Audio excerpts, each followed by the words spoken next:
Hello again, dear fellas. This is Fahad Kokar, the Fiverologist again, and I'm on the website called toolzap.com, toolszap.com. ये एक third party website है जो कि मेरी तरफ से पर्सनल रिकमेंडेशन है इसकी आपको। लेकिन अगर कभी ये ना रहे और अगर ये आपको कंप्रोमाइज सर्विसेज प्रोवाइड करे तो I am not responsible in that, ठीक है। But among all the available options मैंने इसको यूज़ किया और मैंने अब तक इससे अच्छे रिजल्ट्स हासिल किए हैं। This is an Indian website जो कि टूल्स की ग्रुप बाय करने के लिए आपको सर्विसेज प्रोवाइड करती है। आप जब इसके ऊपर आएँ तो शायद हो सकता है आपको होम पेज किसी और तरह का नजर आए। They keep on changing it rapidly, कभी कुछ होता है कभी कुछ होता है, ठीक है। बहरहाल यहाँ पे आपके पास दो ऑप्शन है, या आप इसके ऊपर साइन अप करें या आप इसके ऊपर लॉग इन करें। Since I have been using their services for quite long, और मैं अब पिछले एक मंथ पहले मैंने इनकी सर्विसेज को यूज़ करना छोड़ दिया because of some busy routine. तो अब मैं इनके ऊपर दोबारा मैं लॉग इन करूंगा, साइन अप मुझे करने की ज़रूरत नहीं है, and I have my debit card with me, और जिससे मैं अपनी जो है परचेजिंग वो करूंगा। याद रखिए कि ये जो आपका जो डेबिट कार्ड है ये कोई भी हो, मैं यूबीएल का यूज़ करता हूँ, मीज़ान का यूज़ करें, कोई भी यूज़ करें, इसके ऊपर सिर्फ और सिर्फ ऑनलाइन सेशन एक्टिव होना चाहिए। हेल्पलाइन पे कॉल करके उन्हें कहिए कि मेरा ऑनलाइन सेशन एक्टिव कर दें, दैट्स इट। इससे ज़्यादा आपने कुछ भी नहीं करना, ठीक है। वो आपसे पूछेंगे कि आपकी इन्फॉर्मेशन पूछेंगे, आपकी मदर का नाम, आपका नाम वगैरह वगैरह, आपका किसी भी बैंक में अकाउंट हो, अपने एटीएम कार्ड के ऊपर ऑनलाइन सेशन एक्टिव करवा लीजिए। उसके बाद आप उससे परचेजिंग कर सकेंगे, दराज पे परचेजिंग कर सकेंगे, आप किसी भी वेबसाइट मतलब कोई भी ऑनलाइन पेमेंट भेजनी हो आप कर सकेंगे, ठीक है। और इसके ऊपर सिर्फ सामने आपका एक नंबर होता है, इसकी एक्सपायरी डेट होती है, पीछे 3 हिस्सों का सीवीवी कोड लिखा होता है जो कि आपको सीक्रेट हमेशा रखना होता है, ठीक है। उसके जरिए आप इसके अंदर जो है परचेजिंग कर सकते हैं, ठीक है। अब मैं इनका पुराना कस्टमर हूँ, इन्होंने मुझे कूपन भी ऑफर किया है कि उससे मैं अगर आऊँगा तो मुझे 50% डिस्काउंट मिलेगा। खैर ये मेरे लिए, आप लोगों के लिए नहीं है, जैसे जैज़ वारिद वाले और यूफोन वाले करते रहते हैं कि 6 महीने तक सिम बंद है दोबारा और डिस्काउंट मिलेगा। वो चीज़ शायद मेरे लिए कुछ इस तरह की ऑप्शन हो इनके पास अभी इस वक्त। खैर ये मैं इस वक्त आ चुका हूँ इनके डैशबोर्ड के अंदर। जब आप साइन अप कर लेंगे फॉर फ्री, आपको भी इस तरह से करके इनका डैशबोर्ड आप लोगों के सामने आपको नज़र आएगा, ठीक है। अच्छा, ये यहाँ पे आप लोगों को एक्सटेंशंस ऑफर करेंगे, एक्सटेंशन नंबर 1, एक्सटेंशन नंबर 2। इन 2 एक्सटेंशंस को आप लोगों ने अपने पास इंस्टॉल कर लेना है, और उसको किस तरह से इंस्टॉल करना है उसके लिए इन्होंने यहाँ पर एक यूट्यूब की आप लोगों को वीडियो भी फ्राहम की हुई है, और बहुत इजीली आप इसको यहाँ से देखकर समझ सकते हैं। अभी आप लोग देख सकते हैं कि एक्टिव सब्सक्रिप्शन, मेरे पास कोई भी इस वक्त एक्टिव सब्सक्रिप्शन मौजूद नहीं है। जो मेरे टूल्स होते हैं मेरे पास वो मुझे यहाँ पर नजर आ रहे होते, ठीक है। बट फिल वक्त यहाँ पे मुझे कुछ नजर नहीं आया, तो मैं यहाँ पे ऐड सब्सक्रिप्शन करूंगा तो मुझे ये कोई ना कोई ऑप्शन सामने देगा कि कौन कौन से पैकेजेस हैं जो कि अवेलेबल हैं, ठीक है। अब आप देख लीजिए, आपके सामने ये ढेर सारे जितने भी ये जो है ना आपके सामने ये नजर आ रहे हैं आपके सामने।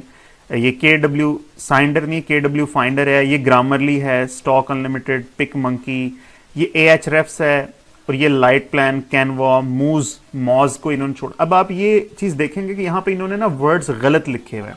वो गलत इसलिए लिखे हुए हैं क्योंकि भाई ये ग्रुप बाय का जो सिस्टम है ये ऑब्वियसली एक ब्लैक हैट टेक्निक है, और ये गूगल को भी पसंद नहीं आएगी, और जिस तरह के ये टूल्स हैं इनको भी पसंद नहीं आएगी कि हमारे सिस्टम को जो है अब्यूज़ किया जाए और आप ग्रुप्स में आकर एक चीज़ को बाय किया जाए। तो एक 2 नंबर वे है, ग्रे वे है, मगर पाकिस्तानी है हम, चलता है, सब कुछ चलता है, कोई ऐसा मसला नहीं। जब तक हम उस एक्सीलेंसी की मिराज पर नहीं ना पहुंच सकते तब तक मैं तो कहता हूं भाई पायरेटेड सॉफ्टवेयर भी चलाएं।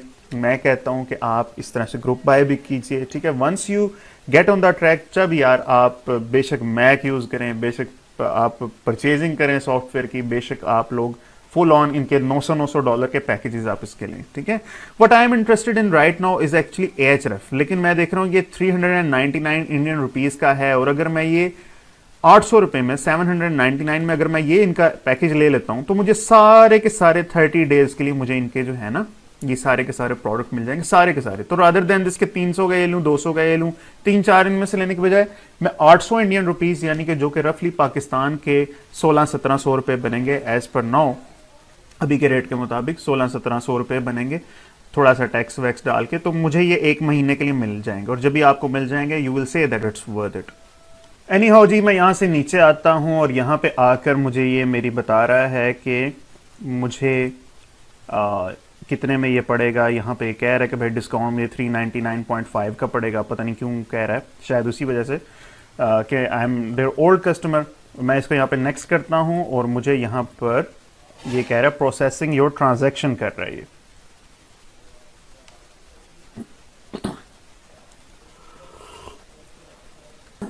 अभी मैं यहाँ पे अपनी इंफॉर्मेशन सारी की सारी एंटर कर रहा हूँ और ये आप जैसा कि आपने देखा, जैसे मैंने इसे चूज़ किया इसने खुद देख लिया कि ये मास्टर कार्ड का जो है ना वो है, और जो आपका कार्ड के ऊपर एग्जैक्ट नेम होगा, जो कार्ड के ऊपर है, शनाख्ती कार्ड वाला नहीं, जो कार्ड के ऊपर है वो आपने यहाँ पर अपना नेम भी लिख देना। यहाँ से INR ही रहने दें और यहाँ पे आप इसको कर दीजिए पे नाउ।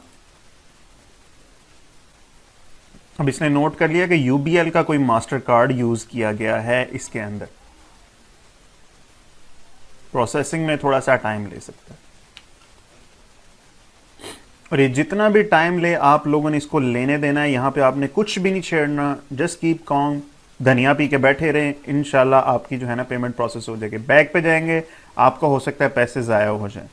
ले जी, यहाँ पर मुझे ये कंफर्मेशन करने को कह रहा है कि अपने ईमेल के ऊपर या फिर अपने इसके ऊपर अपने मोबाइल नंबर के ऊपर आप लोग कोई कंफर्मेशन अगर कोड हो वो करना चाहें तो कर दें, ठीक है। तो ऑथेंटिकेटिंग दिस परचेज, मैं इसको ईमेल के थ्रू मैं इसको ऑथेंटिकेट कर देता हूँ, तो मुझे ज़रूर इन्होंने कोई ना कोई ईमेल भेज दी होगी। अब मुझे यहाँ पे ईमेल में आया हुआ कोड यहाँ पर मुझे सेंड करना है। सो अभी मेरी पेमेंट इनकी तरफ सक्सेसफुली हो चुकी है। ये यहाँ पे लिखा आ गया एन एरर रिकॉर्ड, मगर एक्चुअल में ऐसी कोई बात नहीं है, ठीक है। इनको पेमेंट मेरी हो चुकी है, मैं आप लोगों को दिखा देता हूँ अभी लॉगिन करके। ये मैं यहाँ से लॉगिन करूँगा दोबारा से अपना ID पासवर्ड लगा के। सो here we go, यहाँ पे मेरे पास जहाँ पे पहले नो एक्टिव सब्सक्रिप्शन था, अब मेरे पास यहाँ पर एक्टिव सब्सक्रिप्शन में ढेर सारे सॉफ्टवेयर आ रहे हैं। उसके अंदर मशहूर ज़माना कैनवा है, कैनवा प्रीमियम अब आपको ये इस तरह से मिल जाएगा बहुत ही आसानी से, ठीक है। मैं आपको रेकमेंड करूंगा कि आप लोकल बैंक अकाउंट का अगर नहीं हो आपके पास, कोशिश कीजिए किसी फ्रेंड का कोई पेनियर कार्ड हो, पेपॉल हो तो वो तो बहुत ही कमाल है, मगर हमारे पास नहीं होगा पेपॉल। बट आप पेनियर से अगर आप करेंगे तो आपको बहुत ही आसानी होगी इन चीज़ों को ख़रीदने में। बट यहाँ पे मैं आप लोगों को एक ही टूल सिखाऊंगा पेड, और वो ही सबसे काम का होगा, Ahrefs, ठीक है। तो मैं Ahrefs के अंदर जाऊंगा यहाँ पे और मैं देखूंगा कि मैं इसको किस तरह से एक्सेस कर सकता हूँ। यहाँ पे मैं करूंगा click here to access Ahref, ठीक है। तो मेरे पास यहाँ पे ये Ahref खुलने लगा है। थोड़ा सा स्लो होगा, बट आप लोगों को ये जो है उसके फीचर्स बहुत ही अच्छे प्रीमियम फीचर्स आपको बहुत हद तक आपके इजीली आपको मिल जाएंगे। यहाँ पे आप देखें, आपके ऊपर यहाँ पे आपको साइट एक्सप्लोरर लिखा आ रहा है, कीवर्ड एक्सप्लोरर लिखा आ रहा है आपके सामने, ठीक है। साइट एक्सप्लोरर को मैं नहीं आपको सिखाऊंगा क्योंकि ये एसईओ का कोर्स तो है नहीं, बट कीवर्ड एक्सप्लोरर को मैं आप लोगों के सामने ज़रूर थोड़ा सा डिस्कस करूंगा, ठीक है। अब आपके जहन में कोई भी कीवर्ड हो, आप यहाँ पर लिख कर उसको देखिए, ठीक है। और ये प्लीज़ पेमेंट के अंदर कोई इशू आए तो मुझसे इस बारे में ज़्यादा क्वेश्चनिंग मत कीजिएगा, ठीक है, क्योंकि I am not that much technical in all this commerce type of things, ठीक है। आप बस बाय हुक्स और बाय क्रुक्स ले लीजिए। आपको टूल रिकमेंड कर दिया, ये जो है टूल्स ऐप का, जहाँ से आप इजीली ले सकते हैं। अभी आपको बता रहा है कि भाई अमेजोन पे रैंक करना है, यूट्यूब पे रैंक करना है, बिंग पे, याहू पे, यांडेक्स पे, कहाँ पे आप रैंक करना चाह रहे हैं, ठीक है। तो यहाँ पे अब मैं अपने जो है रिक्वायर्ड जो भी है बेस्ट लेदर बैग्स फर्ज किया, मेरा एक कीवर्ड है जिसको मैं रैंक करवाना चाहता हूँ, और मैं यहाँ पे यूनाइटेड स्टेट्स सेलेक्ट करके यहाँ पे सर्च पे मैं क्लिक करूँगा तो मेरे सामने ढेर सारी अब इंफॉर्मेशन आ जाएगी, ठीक है।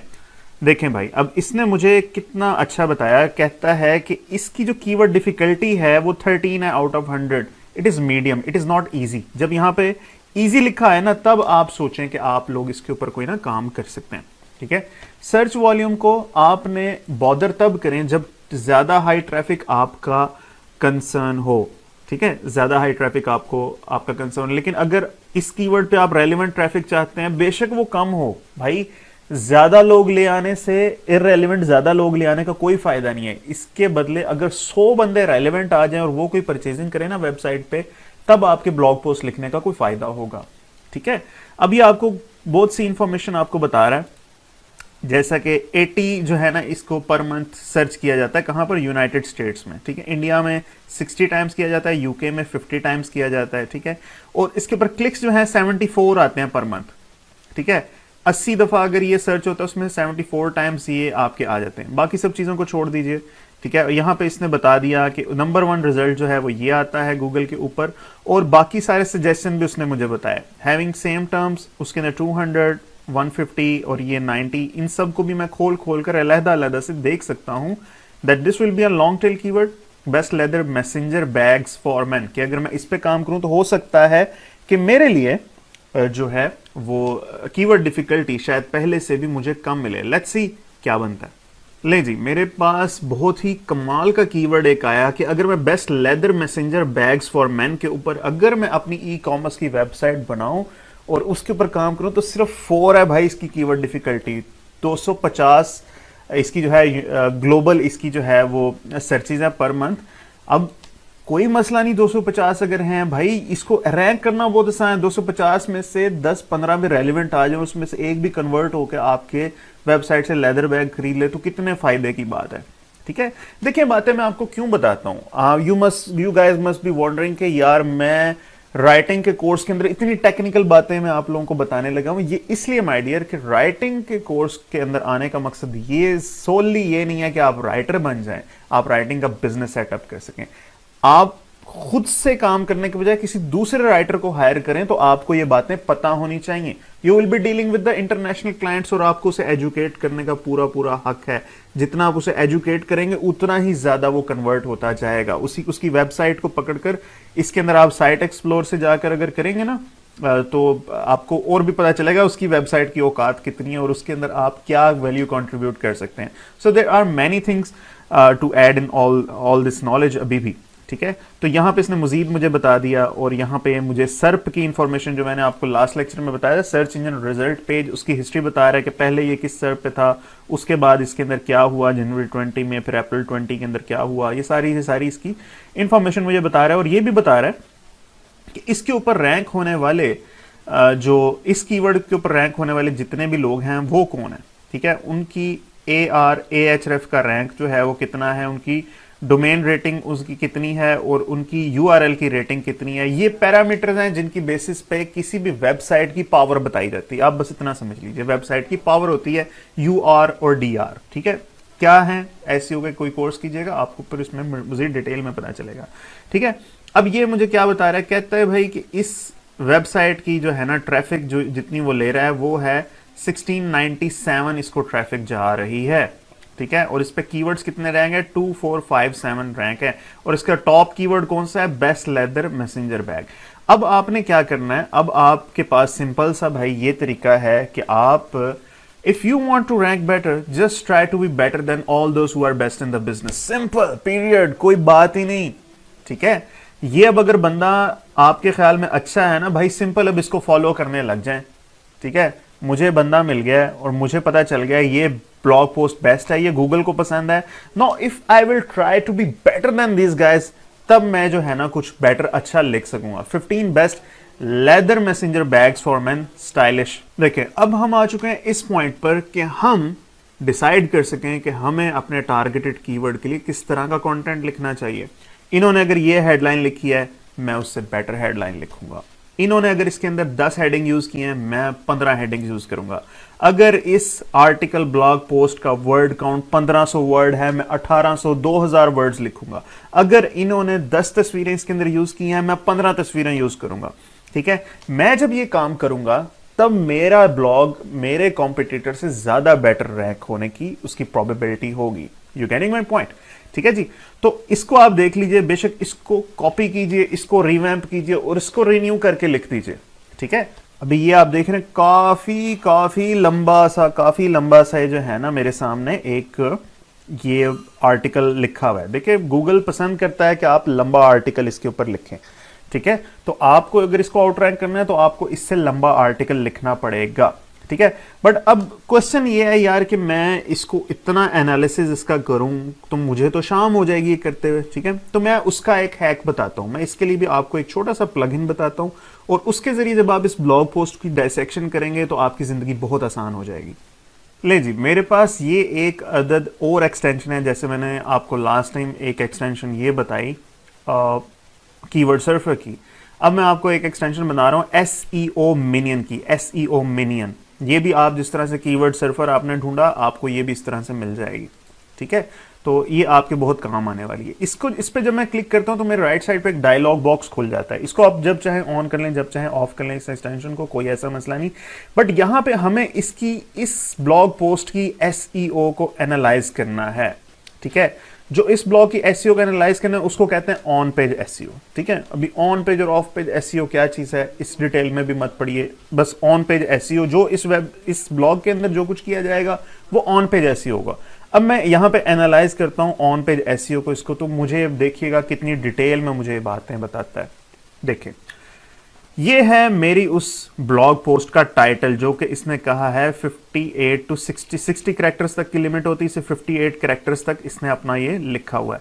इसकी जो डिस्क्रिप्शन है वो है 136 कैरेक्टर्स की। अब ये डिस्क्रिप्शन क्या चीज है? ये डिस्क्रिप्शन ये है कि जब आप गूगल पे कोई चीज लिखते हैं और सर्च करते हैं तो नीचे एक तो उसका टाइटल आता है सर्च रिजल्ट के अंदर, और नीचे 3 से 4 लाइनें भी लिखी होती है, उसको स्निपेट भी बोलते हैं, उसको डिस्क्रिप्शन भी बोलते हैं। ठीक है, ये भी एक बड़ी अच्छी स्किल है स्निपेट राइटिंग। अगर आप चेक करें फ्रीलांसिंग वेबसाइट्स पे, इसका कंपटीशन आपको इंशाल्लाह कम ही मिलेगा। ठीक है, ये इसने इसका यूआरएल मुझे बताया हुआ है, और जो चीज़ें हैं समझ नहीं आ रही होंगी अभी आपको, ये मेटा रोबोट्स, मुझे भी सब चीज़ों का नहीं पता, I am not an SEO expert. ठीक है, बट यहाँ पे ये चीज़ें हैं कुछ समझने वाली, जो कि आप समझिए और उसके बाद मैं आपको इंप्लीमेंट करके बताता हूँ। सबसे पहले नंबर 1, H1। H1 क्या चीज़ है? H1 या फिर H1 हेडर। ठीक है, जो आपका ये जो टाइटल होता है ना, ये वाला, इसको कहते हैं H1 हेडर। ये सबसे इंपॉर्टेंट आपकी हेडलाइन होती है, आपके ब्लॉग पोस्ट की सबसे इंपॉर्टेंट होती है, उसे कहते हैं H1 हेडर। ठीक है, उसके बाद आपकी इस ब्लॉग पोस्ट के अंदर छोटी छोटी हेडलाइंस आएंगी। ठीक है, यानी अब आप देखिएगा हेडलाइन आपके सामने आएगी। अगली हेडलाइन मेरे पास ये आई है। ठीक है, ये एक मेजर मेरे पास हेडलाइन है, इसके अंदर एक और हेडलाइन आई है। ये जो उससे H1 से छोटी हेडलाइन है उसको कहते हैं H2 हेडर, या फिर ये देखें ना, here is the list of 15, ये H2 हेडर के अंदर डली हुई है। ठीक है, सो this is also important heading. ये उसके अंदर है, ये H3 हेडर के अंदर होगी, आई थिंक सो। अभी हम देखते हैं, इसको शो ऑल हेडिंग्स करते हैं, तो मेरे पास आएगी H3 हेडर के अंदर ये चीज आप देखिए आ रही है। ये 1 को भी साथ लिया हुआ है, ये पूरे की पूरी मेरी H3 हेडर के अंदर है। ठीक है, तो सबसे इंपॉर्टेंट हेडिंग क्या हुई? H1 header. ये मेरे ब्लॉग का टाइटल H1 हेडर, उसके अंदर जो बड़ी बड़ी जो आती हैं हेडिंग्स उनको H2 हेडर बोलते हैं। ये H2 हेडर है, ये H2 हेडर है, ये H2 हेडर है। इस तरह के नीचे भी H2 हेडर काफी सारे होंगे। ठीक है, काफी सारे H2 हेडर्स होंगे। ये भी कोई हेडर होगा, ये H3 हेडर होगा, H4 हेडर भी हो सकता है, H5 हेडर भी हो सकता है, बट H1, H2, H3 3 तरह की हेडिंग्स तक हम जाते हैं। इससे आगे जाना मैं पर्सनली आपको रेकमेंड नहीं करता। एक ब्लॉग पोस्ट के अंदर H1 हेडर सिर्फ एक ही हो सकता है, जो कि उस ब्लॉग पोस्ट का टाइटल है, जो कि मैंने आपको ऊपर बताया। ठीक है, लेकिन H2 हेडर जो मेन जो आपकी हेडलाइंस हैं आगे आने वाली, वो उसके अंदर 4, 5, 10 इन्फिनिट मैनी टाइम्स हो सकती हैं। H3 भी इन्फिनिट मैनी टाइम्स हो सकती हैं, बट H1 आपकी जो सबसे इंपॉर्टेंट हेडिंग है H1 हेडर, वो एक ही दफा आपका होगा। ठीक है, ये जब हम SEO ऑप्टिमाइज्ड ब्लॉग पोस्ट, जब मैं आपको वर्ड में अभी थोड़ी देर में बताऊंगा किस तरह से लिखनी है, तब आप लोग अच्छे से इस चीज को इंशाअल्लाह अज़ीज़ लिख पाएंगे। ठीक है जी, तो मैं यहाँ पे नीचे आ जाता हूँ। ठीक है, ये मुझे सारी की सारी हेडिंग्स मेरी बता रहा है, और इसने यहाँ पे बताया H4 भी इसने यूज की हुई है, यानी हेडिंग के अंदर भी सब हेडिंग के अंदर भी सब हेडिंग इसने यूज की हुई है। ठीक है, H5 तक भी उसने 5 लेवल की डिफरेंट हेडिंग्स इसने जो है ना यूज की हुई है।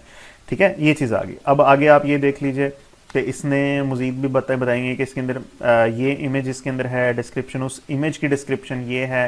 ठीक है, वगैरह वगैरह। और इसने आई थिंक इसका एस्टिमेटेड रीडिंग टाइम बताया हुआ है, एस्टिमेटेड रीडिंग टाइम इसका 25 मिनट है। ठीक है, तो जब आप अपनी एक ब्लॉग पोस्ट फर्ज किया आप क्लाइंट को देते हैं और वो अपनी वेबसाइट पे पोस्ट करता है, तब आप उसको एसईओ मिनियन के थ्रू उसको भी एनालिसिस उसका करके देखिए।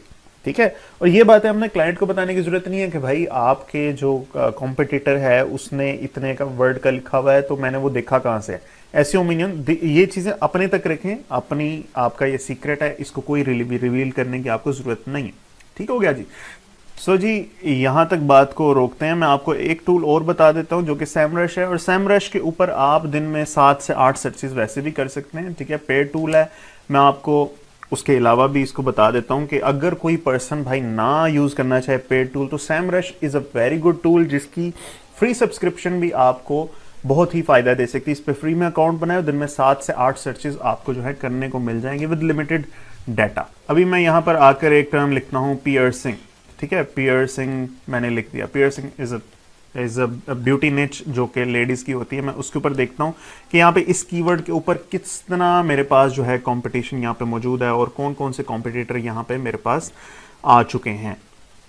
लेकिन इसने मुझे बताया कि इसकी कीवर्ड डिफिकल्टी है 88%, इसका सर्च वॉल्यूम मगर बहुत ज़्यादा है, ग्लोबल वॉल्यूम्स का 1.5% है। ये पियर्सिंग वो होती है वो जो ये आंखों के ऊपर पिने लगा लेते हैं, नाक पे, कानों पे, जुबान पे, पता नहीं कहाँ कहाँ पिने लगा लेते हैं, अंग्रेज उल्टे सीधे काम करते रहते हैं, उस फैशन को पियर्सिंग कहते हैं, ठीक है। और इसके अंदर आपको ये बता रहा है कि आगे यार कितने सारे जो है ना वो आपके पास हैं, ईयर पियर्सिंग है, नोज पियर्सिंग है, ठीक है। तो आप जैसे नाक छदवाना, कान छदवाना, इसके ऊपर ये इट्स अ ब्लॉगिंग निच, इसके ऊपर काम जो है वो किया जा सकता है। वैसे ही एक आपको सजेशन दे रहा हूँ कि इस तरह की बहुत सारी डिफरेंट निचेस होती हैं जिनके ऊपर आप लोग काम कर सकते हैं। तो यहाँ पे भी मुझे बताएगा कि इसकी कीवर्ड डिफिकल्टी क्या है। ले जी, इसकी कीवर्ड डिफिकल्टी 87% है, सीपीसी इसका ये है, कंपटीशन इसका 0.99, बहुत ही मतलब ये भी टफ किस्म का है। लेकिन जब आप इसको एक्सप्लोर से एक्सप्लोर करते जाएंगे, लॉन्ग से लॉन्ग टेल कीवर्ड आप ढूंढते जाएंगे इनके सजेस्टेड कीवर्ड्स के अंदर, तब आपको इवेंचुअली कोई ऐसा कीवर्ड मिलेगा जिसके ऊपर आप अपने क्लाइंट के लिए एक अच्छा ब्लॉग पोस्ट लिख सकते हैं। ठीक हो गया। So this is all for now जी। अभी मैं आप लोगों को ये एक आर्टिकल रेकमेंड करता हूं जिसे आप लोग पढ़िए, ठीक है, जो कि है from Neil Patel's Ubersuggest पे एक आर्टिकल है। आर्टिकल का नाम है आपका SEO copywriting, how to write content for people and optimize for Google, ठीक है।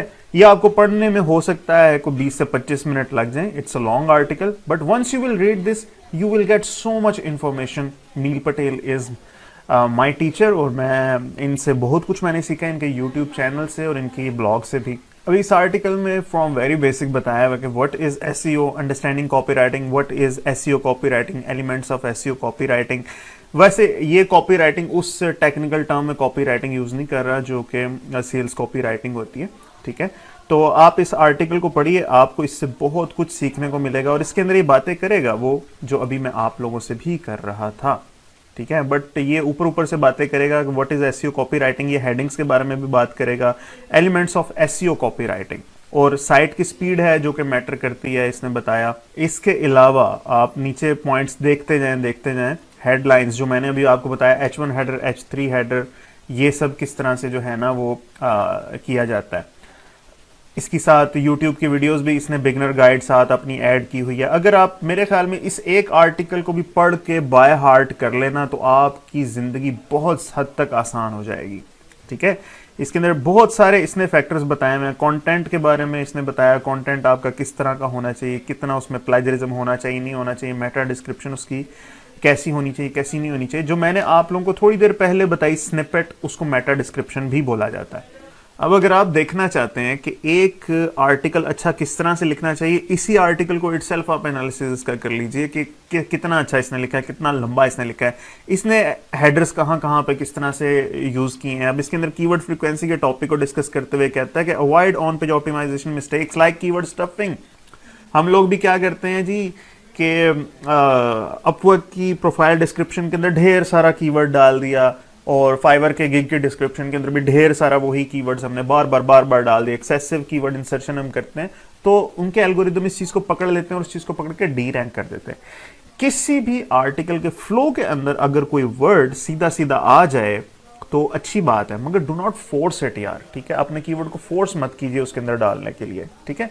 अभी मैं आप लोगों को माइक्रोसॉफ्ट वर्ड पे लेकर चलता हूँ, वहां पे मैं आपको बताता हूँ कि आप लोग जो हैं टेक्निकली अपना वहां पे आर्टिकल किस तरह से लिखते हैं। ले जी, अभी ये एक आर्टिकल मेरे सामने लिखा हुआ है जिसका टाइटल है 15 reasons why you need an electric motorcycle with a swappable battery, ठीक है। अब आप ये देखें, मैंने ये टाइटल तो मैंने लिख दिया, इसको मैंने बोल्ड भी कर दिया, ये हेडिंग बन गई, but this is not an H1 header, this is not an H1 header, ठीक है। और इसके अंदर मेरे पास जो मुझे कीवर्ड दिया था क्लाइंट ने, वो मुझे दिया था उसने इलेक्ट्रिक मोटरसाइकिल्स, ठीक है। इलेक्ट्रिक मोटरसाइकिल्स जो है ना, अब मेरा कीवर्ड है, मैंने उसको H1 हेडर के अंदर डालना ही डालना है, यानी पहली हेडिंग के अंदर। बट यहाँ पे सिर्फ उसको बोल्ड नहीं करना, ये ऊपर यहाँ पे देखिए, ये यहाँ पे हेडिंग 1 की ऑप्शन आ रही है, ये हेडिंग 1, इसको जाकर सेलेक्ट कर दीजिए। उसके बाद ये जैसी भी दिखे, नीली हो जाए, पीली हो जाए, डोंट बॉदर, कोई जरूरत नहीं है इसको आपको छेड़ने की, ठीक है। ये H1 हेडर के अंदर चली गई, ठीक है। अब मैं बता दूं ये करेगा कैसे इसको आगे यूज, वो भी मैं आपको बताऊंगा, ठीक है। अच्छा, ये अब इसके बाद मेरी इसके अंदर आई, आर्टिकल के अंदर एक जो है मेरी हेडिंग आ गई, ठीक है। तो ये मेरी क्या होगी, ये H1 हेडर होगी, नहीं, this will be H2 header, ठीक है। ये H2 हेडर होगा, ये भी H2 हेडर होगा, ये भी H2 हेडर होगा, ठीक है। लेकिन अगर इसके अंदर मेरी कोई और हेडिंग आ जाती, ठीक है, तो वो मेरी H3 हेडर होता। ये इनके फर्ज कर लिया, जस्ट अ सेकंड, ये फर्ज किया कि यहां तक ये एक और हेडिंग है। अब मैं इसको H3 हेडर बनाना चाहता हूं, तो मैं इसको सिलेक्ट करूंगा और मैं इसको H3 पे डाल दूंगा, ठीक है। ऐसे मैंने पूरे आर्टिकल के अंदर अपने H2 हेडर्स सारे के सारे मैंने डाल दिए, ठीक है। अब this is a listicle article actually, जिसकी डिमांड बहुत ज्यादा होती है मार्केट के अंदर। तो ये इसको भी मैंने H2 हेडर डाल दिया। ये सब करने के बाद एंड पे एक हेडिंग हमारी आती है कंक्लूजन की, ठीक है। ये इसको भी मैंने H2 हेडर के अंदर मैंने डाल दिया, ठीक है। तो अब आप आर्टिकल का एक स्ट्रक्चर जरा गौर से देखिए। मैंने 15 के 15 हेडिंग को H2 हेडर में नहीं डाला, ठीक है। अभी अपनी सिर्फ आपको समझाने की तक बात कर रहा हूं। हेडिंग आ गई जिस तरह से आपने बनाई, जैसे लास्ट टाइम मैंने आप लोगों को समझाया। उसके बाद एब्रप्टली एक इंट्रोडक्शन का आपका जो है वो आपका एक आना चाहिए, एक पैराग्राफ आपका आना चाहिए, ठीक है। अब इसके अंदर कहा जाता है कि इसके फर्स्ट 150 वर्ड्स के अंदर आपका कीवर्ड फिर से आना चाहिए, ठीक है। मैंने इसको लिखते हुए मैंने इसके अंदर SEO की कोई ख्याल नहीं किया, ठीक है। अभी मैं इसको लिख रहा हूं, ठीक है। बट मैंने इसके अंदर ये चीज जरूर डाली, इलेक्ट्रिक बाइक्स को मैंने इसके अंदर यहां पर डाल दिया, ठीक है। सिनोनिम्स आप इसके अंदर यूज कर सकते हैं, जरूरी नहीं कि वही टारगेटेड कीवर्ड आप लोग वहां पे यूज करें। उसका सिनोनिम भी अगर आप यूज करें तो वो आपके लिए काफी फायदेमंद वो चीज हो सकती है, ठीक है। दूसरा आपने ये करना है कि ये जो आपके H1 हेडर के अलावा H2 हेडर्स हैं, इसके अंदर भी आपने अपने जो है कीवर्ड्स को डालना है। मेरा दूसरा कीवर्ड क्या था, स्वैपेबल बैटरी, स्वैपेबल बैटरी, ठीक है। तो मैंने इस दर यहां पे स्वैपिंग बैटरी, ये मैंने इसको डाला, ठीक है। उससे मिलता जुलता है, जरूरी नहीं एग्जैक्टली वही वर्ड हो, ठीक है। और ये भी नहीं करना कि हर H2 हेडर के अंदर आप डालते जाओ हेडिंग, ये भी नहीं करना अपना कीवर्ड, ना कीवर्ड स्टफिंग नहीं करनी, वही विद द फ्लो। अगर इसके अंदर आपका कीवर्ड आ जाता है तो भाई जस्ट एड इट, अगर नहीं आता तो do not force it, never ever force it, ठीक है। ये आपने करना है। 1 2 3 हेडिंग्स के अंदर आ जाए, दैट्स इट, अच्छी बात है, कोई ऐसा मसला नहीं है, लेकिन इसको इतना फोर्स मत कीजिएगा, ठीक है। ये बातें जाननी बहुत जरूरी है, जो कि आपके क्लाइंट को भी गालिबन नहीं पता होंगी, लेकिन आप अगर उसे एजुकेट करेंगे then he will give you more and more business. तो जी, एक आर्टिकल को लिखने से पहले आपने उसको प्लान किस तरह से करना है, ये देखिए कि आपके पास, ये मैं इसको नॉर्मल अभी करता हूं, आपके पास ये 15 रीजंस है ना, मेरे पास ये आया, मैंने इसको इंटरनेट पर एक्सप्लोर करना मैंने शुरू कर दिया, ठीक है। मेरे पास जब ये टॉपिक आया electric motorcycles with swappable battery, तो मैंने इसको, इस कीवर्ड को अपने पास कॉपी किया और मैं फिर अब गूगल पे चला जाता हूं। अब गूगल पे जाकर मैंने एज इट इज वही कीवर्ड यहां पे मैंने फेंक दिया और मेरे पास के टॉप के 4 से 5 रिजल्ट्स मेरे पास जो आ गए, मैं उनको खोल कर जो है ना अपनी यहां पे रिसर्च अपनी स्टार्ट कर दूंगा, ठीक है। अब मेरा क्या काम है, मैं यहां से जो है ना इनका कंटेंट उठाऊंगा, मैं इनका कंटेंट यहां से उठाऊंगा और उसको मैं जो है इंप्रूव करने की कोशिश करूंगा अपने तौर पे, ठीक है। मुझे फर्ज किया इसका ये वाला कंटेंट जो है थोड़ा सा मुझे पसंद आ गया, तो मैंने ये उठाकर यहां पर थोड़ा सा रख लिया, ठीक है।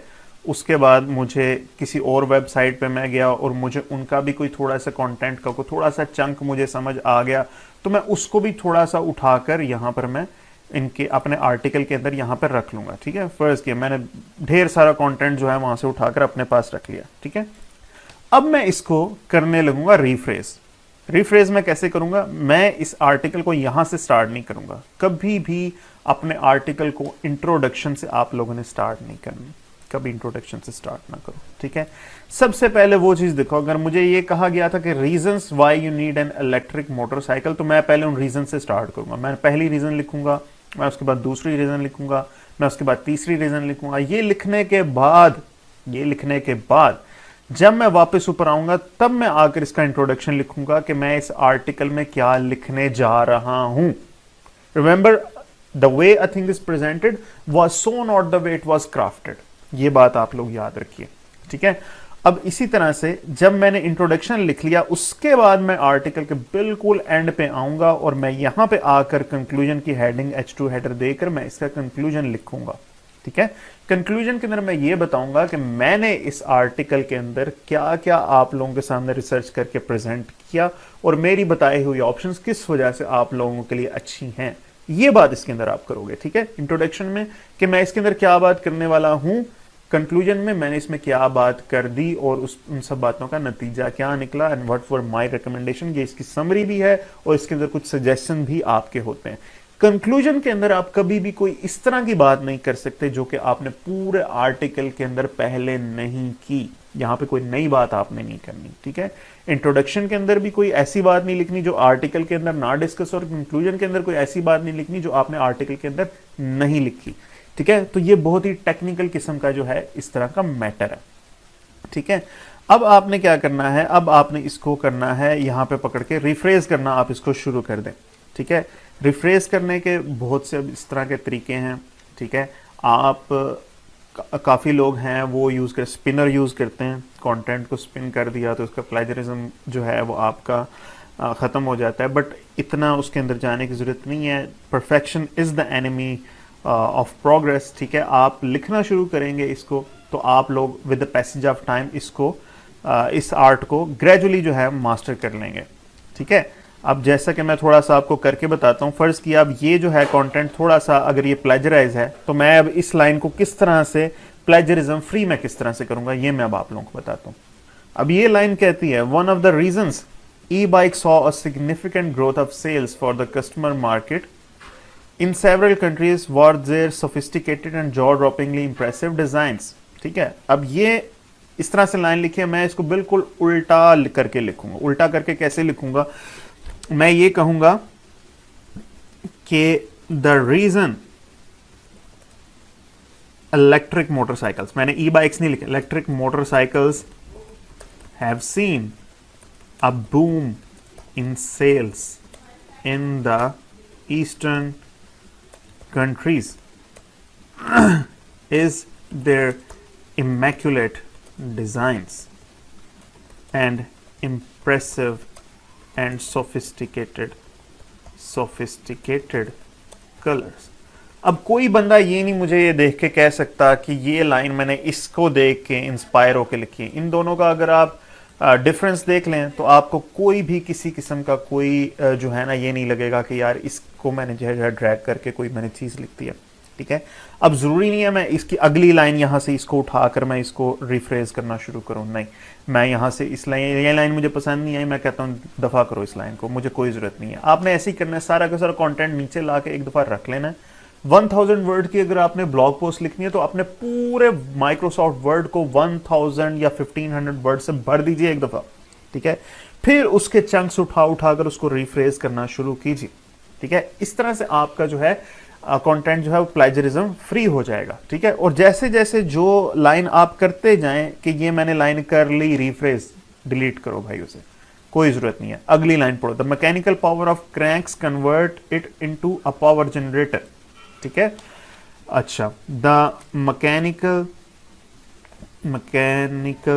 Cranks in the power generator are responsible for creating the power, ठीक है। मैंने वही बात की, मैंने उसको उल्टा करके थोड़ा सा लिख दिया। कभी कभी एक जुमले को जोड़ तोड़कर दो जुमले करने पड़ते हैं, कभी दो जुमलों को जोड़कर एक जुमला करना पड़ता है। इस तरह से आपका प्लेजरिज्म रिमूव हो जाता है। मैं अगली लाइन पे भी आ जाता हूं, ठीक है। इस लाइन को मैंने कर लिया, रिमूव कर दो भाई, कोई जरूरत नहीं है, ठीक है। The electricity generated through this pedalling is then stored in the lithium ion batteries which are enough to power a 250 watt motor. अब मैंने यहाँ पे देखा कि यार यहाँ पे ना विच आ गया जहाँ पे, तो मुझे लगा कि यार ये ना कोई रन ऑन सेंटेंस है, मैं इसके दो सेंटेंस बना सकता हूँ। मैं इसके पहले पार्ट को देखता हूँ। The electricity generated through this pedalling is then stored into lithium ion batteries. ठीक है, तो मैं यहां पे लिखता हूं the electricity is generated and then stored into the lithium या into the batteries, preferably the lithium ion batteries. अच्छा, मैंने अब ये काम इसलिए किया कि जो है ना, मुझे ये शक था कि ये लाइन थोड़ी सी प्लेजराइज ना हो जाए। मैंने दरमियान में प्रेफरेबली डाल के अपनी इस चीज़ को अवॉइड कर। याद रखिए, जब भी 3 कंसेक्यूटिव वर्ड कहीं से आ जाए ना एक जैसे, तो वो प्लेजरिज्म कंसिडर होने लग जाता है। आपने इस चीज़ को करना है अवॉइड। ठीक है, मैंने बात लिख दी। अब अगली बात क्या थी? Which are enough to power a 250 watt. अब मैं यहां पे लिखूंगा these batteries are capable enough to power a 250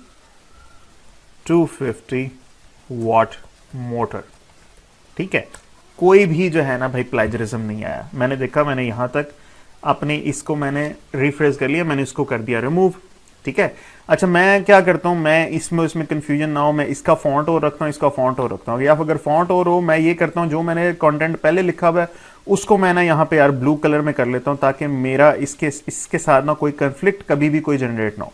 अच्छा, अब अगली लाइन है, but is this the only way of charging those batteries. ठीक है, अब मैं यहाँ पे अगर मैं कहूं, you might be thinking if that is the sole way of charging these batteries।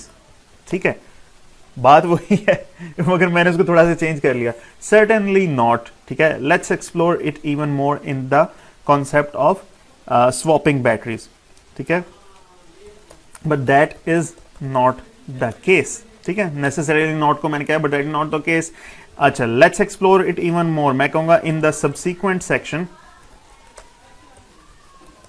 we will discuss this concept in detail। ठीक है, तो बात जरूरी नहीं है कि आप कान को जिस तरह से पकड़ा जा रहा है वैसे ही आप इसको पकड़ो। ठीक है, अच्छा जब ये हो जाए पूरा आर्टिकल आप इस तरह से रिफ्रेज कर लें, उसके बाद भाई ग्रामरली का एक प्लगइन इंस्टॉल करें, ओपन ग्रामरली करें, और वो आपको सारे के सारे अपने आर्टिकल के अंदर के गुनाह सगीरा और कबीरा आपको जो है ना वो निकाल कर दे देगा। और इसका कोई प्रीमियम वर्जन लेने की ज़रूरत नहीं है, इसका फ्री वर्जन भी कोई इतना ख़ास नहीं, इसका प्रीमियम वर्जन भी किसी काम का नहीं है। बट ये आपके जो भी इसमें है ना, मुझे बता रहा है N2 है जी, इसको इन कर दो, कोई मसला नहीं। ठीक है, देखें वो जो मैं कहता हूँ perfection is the enemy of progress, तो आपने उस चीज़ में पढ़ना ही नहीं है। ठीक है, सबसीक्वेंट सेक्शन। लो जी, अब ये आपके जो है ना काफ़ी सारे पंक्चुएशन के भी इसने एरर निकाले, काफ़ी सारे सगीरा गुनाहों से ये मुझे जो है माफ़ी दे चुका है। ठीक है, तो मैंने ये जो कंटेंट यूज़ किया it was free of plagiarism. Now is it free of plagiarism, ये देखने के लिए बहुत सारे टूल्स हैं जिनको हम यूज़ कर सकते हैं। ठीक है, उनमें से एक फ्री टूल मैं आप लोगों को अभी दिखाता हूँ। आप गूगल पर जाइए और यहाँ पर जाकर लिखिए small SEO tool. Small SEO tools के अंदर जाएंगे तो इनका ये एक प्लेजरिज्म चेकर है जिसको आप बासानी इस्तेमाल कर सकते हैं। ठीक है, इसके अंदर बहुत से हैं, आर्टिकल स्पिनर भी है, इसके अंदर ग्रामर चेक करने वाला भी है, पैराफ्रेजिंग टूल वही चीज़ होती है, आर्टिकल स्पिनर ही होता है। ठीक है, तो आप इनके प्लेजरिज्म चेकर को यूज़ करें तो फ्री की रोटी आपको यहाँ से अच्छी मिल सकती है, और आपको ये प्लेजरिज्म जो है चेक करके बता देगा कि कितने % आपके इसके अंदर जो है प्लेजरिज्म मौजूद है आपके कंटेंट के अंदर। ठीक है, थोड़ा सा स्लो टूल है, यहाँ पे आप अपना जो कंटेंट है जो आपने लिखा है वो आप यहाँ पर लिखेंगे तो ये आपको यहाँ पे चेक प्लेजरिज्म करेंगे तो आपको एक वो बता देगा। और आप चाहें तो फ्री वर्जन के अंदर इनकी एक PDF रिपोर्ट भी निकाल कर देख सकते हैं कि कितने % आपका इसके अंदर प्लेजरिज्म आया है। तो अभी मैं वापस टूल्स ऐप के अंदर आया हूँ ये देखने के लिए कि क्या इनका कोई प्लेजरिज्म चेकर इस वक्त अवेलेबल है कि नहीं। इस वक्त इनका प्लेजरिज्म चेकर अवेलेबल नहीं है, बट आप यहाँ पर जाएं तो आपको क्यू टेक्स्ट का एक प्लगइन आपको इजीली मिल जाएगा, और क्यू टेक्स्ट को यूज़ करके भी आप प्लेजरिज्म को जो है फ्री ऑफ कॉस्ट चेक कर सकते हैं। वो आपको जो है एक प्रीमियम उसकी रिपोर्ट भी तैयार करके दे देगा जो कि आप उसको अपने इस्तेमाल में लाकर अपने क्लाइंट को प्लेजरिज्म रिपोर्ट भी उससे आप दे सकते हैं, ठीक है। सो जी, this is it for now. अभी आप लोगों की असाइनमेंट ये है that you guys will have to write a blog post on one of the topics that you recently shortlisted in the previous assignment के वो जो 4 headings आपने जो निकाली थी with some good volume, ठीक है, उनके ऊपर write a blog post of minimum 500 words, let's say 500 words, ठीक है, 500 वर्ड्स और मिनिमम 300 वर्ड्स, ठीक है, 500 to 300 वर्ड्स के आप लिखिए ब्लॉग पोस्ट। मगर उसके अंदर आप लोगों ने क्या करना है, इसी तरह से इंट्रोडक्शन आपका एक है, इंट्रोडक्शन की हेडिंग नहीं दी जाती, कंक्लूजन की दी जाती, याद रखें, ठीक है। और उसके फर्स्ट 150 वर्ड्स के अंदर आपका कीवर्ड आना चाहिए, कीवर्ड आया आपका एक दफ़ा, फिर उसके बाद आपका H1 हेडर, फिर उसके बाद उसके बाद आपका H2 हेडर आए, फिर उसके बाद आपका एक और H2 हेडर आए, और इनके अंदर कोई आपके H3 हेडर भी अगर आ जाए तो कोई मुज़ायका नहीं है, ठीक है। इस तरह से करके आपने अपनी हेडिंग्स को H1 H2 H3 हेडर के अंदर करना है। फिर कंक्लूजन आपका होगा and conclusion will also be in H2 header, ठीक है। ये आपने करने के बाद अपना यहाँ पे सारा का सारा इंट्रोडक्शन, बॉडी, कंक्लूजन, इस तरह से करके आपने एक ब्लॉग पोस्ट अपनी इसके अंदर आप लोगों ने लिखनी है, ठीक है। तो ये आप लोग करेंगे तब आप लोगों को एक अच्छी ब्लॉग पोस्ट इस स्ट्रक्चर में लिखनी आएगी, ठीक है। मैं मजीद इसकी बहुत सारी डिटेल्स हैं जिसके अंदर मैं इस वक्त नहीं जाना चाहता, बट आप लोग को जो नील पटेल का जो मैंने आर्टिकल सजेस्ट किया उसको लाजमी जाकर पढ़ें, ठीक है। और उसको पढ़ने के बाद जो बातें ना समझ आए मुझे बताएं, और जो समझ आ जाए तो भी मुझे बताएं, ठीक है।